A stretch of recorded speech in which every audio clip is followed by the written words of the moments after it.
प्रेमी भक्तजनों, श्री रामचरितमानस के छंद भाग 60 के अंतर्गत अयोध्या कांड के एक और मनोहारी हरिगीतिका छंद की सरल व्याख्या और उससे जुड़ी कथाओं का वर्णन कर रहा हूं। तुलसीदास जी कहते हैं कि जब श्री राम ने सुमंत्र जी को वन से वापस भेजा तो उन्होंने महाराज दशरथ के लिए उनके हाथ संदेशा भिजवाया और कहा कि हे तात, आपके अनुग्रह से मैं बन जाते हुए सब प्रकार का सुख पाऊंगा और 14 साल का वनवास पूर्ण करके आपके चरणों के पुनः दर्शन कर सकूंगा। सब माताओं के पैरों पड़कर उनसे विनती करना कि तुम वही प्रयत्न करना जिसमें कौशलपति पिताजी कुशल पूर्वक रहें। गुरु वशिष्ठ जी के चरण कमलों को पकड़कर मेरा यही संदेशा देना कि वे पिताजी को ऐसे उपदेश दें ताकि मेरा सोच जाता रहे। पूर्ववासियों और कुटुंबियों से यही विनती करना कि वे ही मेरे लिए हितकारी हैं, जिनकी चेष्टा से महाराज सुखी रहेंगे। भरत के आने पर उन्हें मेरा यही संदेशा देना कि राजा का पद पाने पर नीति न छोड़ना, मन वचन कर्म से प्रजा का पालन करना और सब माताओं को समान जानकर उनकी सेवा करना। सीता जी भी कुछ कहने को थी, किंतु उनके नेत्रों में जल भर आने से वे कुछ बोल न सकी। यह सब सुमंत राजा दशरथ को सुना रहे और आगे कहते हैं कि उसी समय श्री राम का रुख पाकर केवट ने पार जाने के लिए नाव चला दी और मैं छाती पर वज्र रख कर खड़ा खड़ा देखता रहा। सारथी सुमंत्र के वचन सुनते ही राजा दशरथ पृथ्वी पर गिर पड़े। वे तड़पने लगे। उनका तड़पना देख रनिवास में रोने का शोर गूंजने लगा और यह शोर सुनकर अयोध्या में कोहराम मच गया। राजा के प्राण कंठ में आ गए। कौशल्या जी ने राजा को बहुत दुखी देखकर अपने हृदय में जान लिया कि अब सूर्य कुल का सूर्य अस्त होने को है। तब कौशल्या बोली, हे नाथ, श्री राम का वियोग अपार समुद्र है, अयोध्या जहाज है और आप उसके खेने वाले हैं। सब परिजन ही यात्रियों का समाज है जो इस जहाज पर चढ़ा हुआ है। आप धीरज रखिएगा तो सब पार पहुंच जाएंगे। यह सुनकर राजा बोले, सुमंत्र, कृपालु राम कहाँ है? मेरे प्रिय लक्ष्मण कहाँ हैं? और प्यारी बहू जानकी कहाँ है? राजा व्याकुल हो विलाप कर रहे हैं। तब उन्हें अंधे तपस्वी श्रवण कुमार के पिता के शाप की याद आ गई। उन्होंने वह सब कथा कौशल्या को विस्तार से कह सुनाई। राम राम कहकर, फिर राम कहकर, फिर राम राम कहकर और फिर राम कहकर राजा श्री राम के विरह में शरीर त्याग कर सुरलोक को सिधार गए। सब रानियां शोक के मारे व्याकुल होकर रो रही हैं। दास दासीगण व्याकुल हो विलाप कर रहे हैं। नगरवासी घर घर रो रहे हैं। सब कैकई को गालियां देते हैं। तब वशिष्ठ जी ने नाव में तेल भरवा कर उसमें राजा का शरीर रखवा दिया और दूतों को भरत के पास भेजा कि दोनों भाइयों को कहना कि गुरुजी ने तुरंत बुलवाया है। जब से अयोध्या में अनर्थ प्रारंभ हुआ तभी से भरत जी को अपशकुन होने लगे हैं। उन्हें रात्रि में भयंकर स्वप्न दिखाई देने लगते हैं। गुरु की आज्ञा दूतों से सुनकर वे तुरंत अयोध्या की ओर चल देते हैं। नगर में प्रवेश करते समय अपशकुन होने लगे। गधे और सियार विपरीत भाषा बोल रहे हैं। नगर भयानक लग रहा है। नदी, तालाब, वन सब शोभाहीन हो रहे हैं और नगर के स्त्री पुरुष दीनहीन नजर आ रहे हैं। पुत्र के आने का समाचार सुनकर उधर कैकेयी बड़ी हर्षित हो रही हैं। वो आरती सजाकर भरत शत्रुघ्न को महल में ले आई। एक कैकेयी के अलावा सभी उदास दिख रहे हैं। पुत्र को सोच में एवं उदास देखकर वह पूछने लगी, नहर में सब कुशल से तो हैं? भरत जी ने सब कुशल सुनाकर पूछा कि पिताजी कहाँ हैं? मेरी सब माताएं कहाँ हैं? सीता जी और राम लक्ष्मण दिखाई नहीं दे रहे हैं, ये तीनों कहाँ हैं? तब कैकेयी बोली, हे तात, मैंने सारी बात बना ली थी। बेचारी मंथरा मेरी सहायक हुई, पर बीच में ही राजा देवलोक सिधार गए। यह सुनते ही भरत हे तात पुकारते हुए व्याकुल होकर जमीन पर गिर पड़े। फिर उठकर बोले, माता, पिता के मरने का कारण तो बताओ। तब कैकेयी ने विस्तार से अपनी करनी प्रसन्न मन से कह सुनाई। श्री राम जी का बन जाना सुन भरत जी पिता का मरण भूल गए और वे खुद को इस अनर्थ का कारण जानकर सन्न रह गए। पुत्र को व्याकुल देख कैकेयी समझाने लगी कि हे तात, राजा सोच करने योग्य नहीं। अब तुम समाज सहित नगर का राज्य करो। तब भरत जी ने लंबी सांस छोड़ते हुए कहा, पापिनी, तूने सभी तरह से कुल का नाश कर दिया।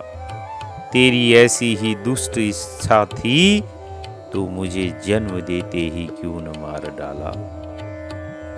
मुझे सूर्य वंश सा वंश मिला, दशरथ सरी के पिता मिले और राम लक्ष्मण जैसे भाई मिले, पर हे जननी, मुझे जन्म देने वाली माता तू कैसे हुई? अरे कुमति, ऐसे वरदान मांगते हुए तेरी जीभ क्यों न गल गई? तेरे मुंह में कीड़े क्यों न पड़े?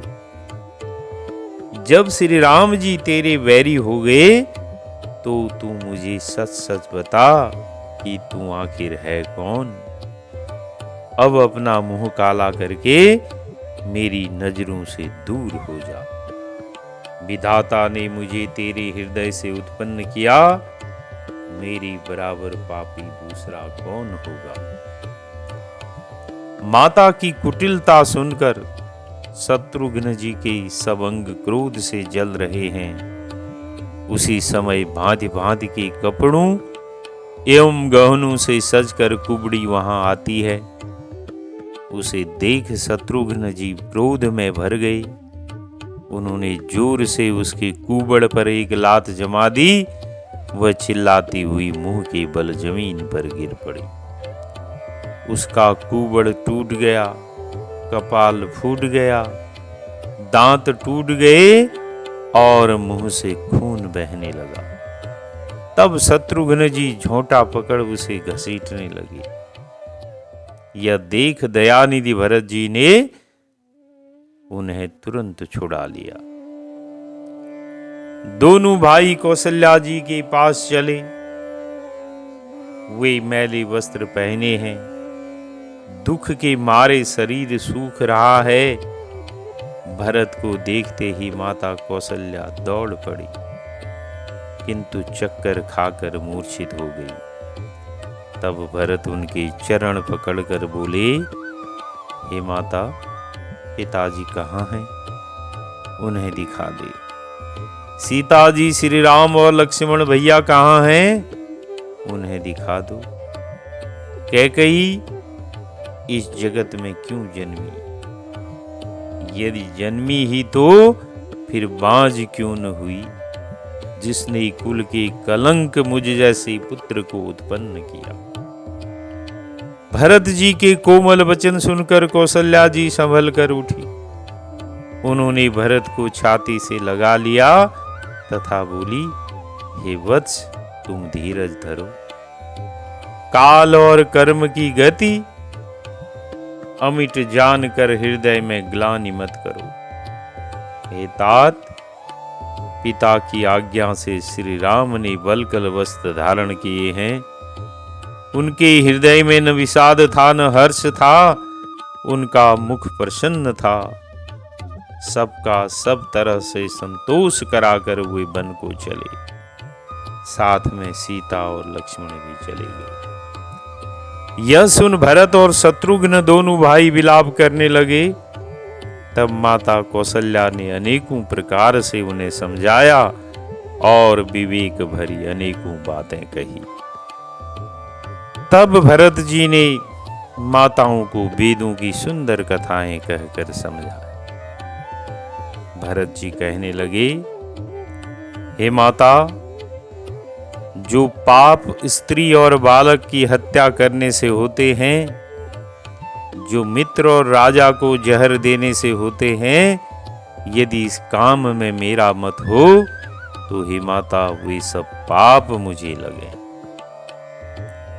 जो लोभी, लंपट और लालचियों का आचरण करने वाले हैं, जो पराये धन और पराई स्त्री की ताक में रहते हैं, हे जननी, यदि इस काम में मेरी सम्मति हो तो मैं उनकी भयानक गति को पाऊं। माता कौशल्या भरत जी के सच्चे वचनों को सुनकर कहने लगी, हे तात, तुम तो मन, वचन और शरीर से सदा श्री राम के प्यारे हो। ऐसा कहकर माता कौशल्या भरत जी को हृदय से लगाती हैं और उनके स्तनों से दूध बहने लगता है। तब वामदेव जी और वशिष्ठ जी वहां पर आते हैं। वेदों में बताई विधि से राजा के देह को स्नान कराया जाता है। चंदन और अगर के साथ सरयू की तट पर सुंदर चिता बनाई गई। इस प्रकार सब दाह क्रिया की गई। सब ने विधि पूर्वक स्नान करके तिलांजलि दी और भरत जी ने पिता का 10 गात्र विधान किया, अर्थात 10 दिनों का कृत्य किया। तब शुभ दिन देखकर वशिष्ठ जी ने मंत्रियों को बुलवाया। उन्होंने पहले कैकेयी की कुटिल करनी की कथा सुनाई, फिर राजा के धर्म व्रत और सत्य की सराहना की। श्री राम के गुणशील का वर्णन करते हुए उनकी आंखें भर आई। फिर लक्ष्मण जी और सीता जी के प्रेम की बड़ाई करके वे उनके स्नेह में मग्न हो गए। तब मुनि दुखी होकर बोले, हे भरत, सुनो, भावी बड़ी बलवान है। हानि लाभ, जीवन मरण और यश अपयश, ये सब विधाता के हाथ हैं। अतः कौशल राज दशरथ जी तो सोच करने की योग्य नहीं है, जिनका प्रभाव 14 लोकों में प्रकट है। हे भरत, तुम्हारे पिता जैसा राजा न कोई हुआ, न है और न अब आगे होगा।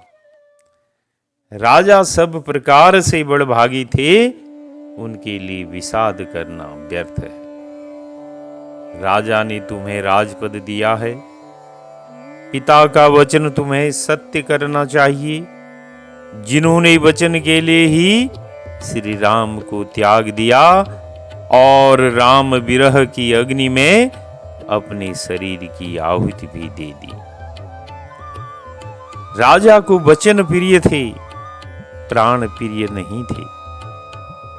यह वेद में प्रसिद्ध है कि पिता जिसको दे वही राज तिलक पाता है। इसलिए तुम राज्य करो, ग्लानि का त्याग कर दो। इस बात को सुनकर श्री राम और जानकी जी सुख पाएंगे। श्री राम के लौट आने पर राज्य उन्हें सौंप देना और उनकी खूब मन लगाकर सेवा करना।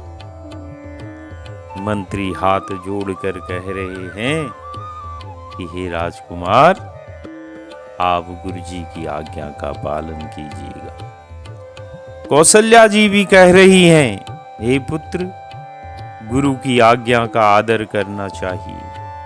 काल की गति को जानकर विषाद का त्याग कर देना चाहिए। श्री रघुनाथ जी वन में हैं, महाराज स्वर्ग का राज्य करने चले गए हैं। हे पुत्र, तुम ही अब सबके सहारे हो। गुरु की आज्ञा को धारण कर उसी अनुसार कार्य करो। भरत जी ने जब गुरु के वचनों और मंत्रियों के अनुमोदन को सुना तो उनका हृदय चंदन के समान शीतल हो गया। फिर उन्होंने शील, स्नेह और सरलता के रस में सनी हुई माता कौशल्या की कोमल वाणी सुनी। तुलसीदास जी ने बड़े ही मनोहारी ढंग से इस हरिगीति का छंद में इसका वर्णन किया है। आइए इसका गायन करते हैं। सानी सरल रस मातु बानी, सुनी भरतु व्याकुल भये। लोचन सरोरुह स्रवत सिंचत, बिरह उर अंकुर नये। सो दशा देखत समय तेहि, बिसरी सबहि सुधि देह की। तुलसी सराहत सकल सादर, सीव सहज स्नेह की। सानी सरल रस मातु बानी, सुनी भरत व्याकुल भये। तुलसीदास जी कहते हैं कि माता की सरलता रूपी रस में सनी हुई वाणी सुनकर भरत जी व्याकुल हो गए।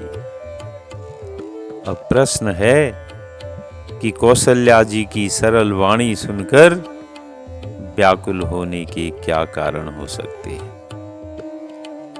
भरत जी इसलिए व्याकुल हो गए कि कोई ऐसी यानी कौशल्या जैसी सरल सुशील माता के साथ कैसे ऐसी कुटिलता कर सकता है,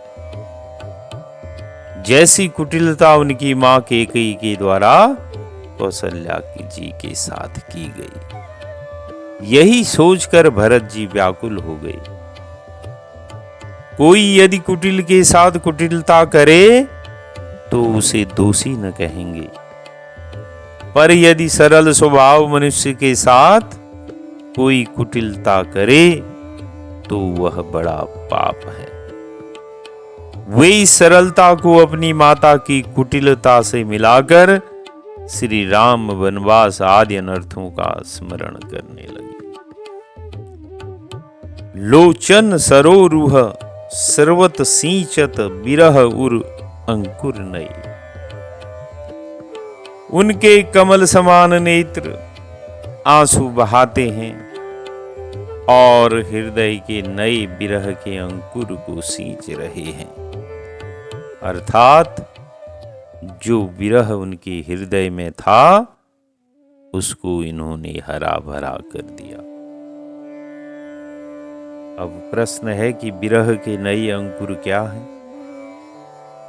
श्री राम लक्ष्मण जानकी जी का वन गमन और राजा की मृत्यु, ये अनेक प्रकार के विरह अंकुर हैं।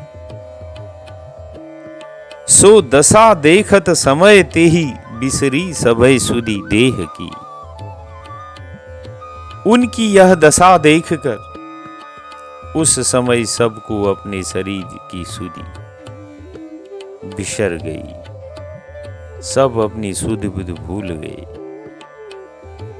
कष्ट के समय भरत जी की यह दशा, अर्थात राम जी में उनकी ऐसी प्रीति, ऐसी भावना देखकर सब प्रेम में मग्न हो गए और देह सुध भूल गए। जब होश आया तब सराहने लगे कि भरत तो सहज स्नेह की मर्यादा है। तुलसी सराहत सकल सादर सीव सहज स्नेह की। तुलसीदास जी कहते हैं कि सब लोग स्वाभाविक प्रेम की सीमा श्री भरत जी की आदर पूर्वक सराहना कर रहे हैं। अर्थात लोग कहते हैं कि भरत जी का जो प्रेम श्री राम के प्रति है वह अति पावन है, अति पवित्र है। तो बोलिए सियावर रामचंद्र की जय।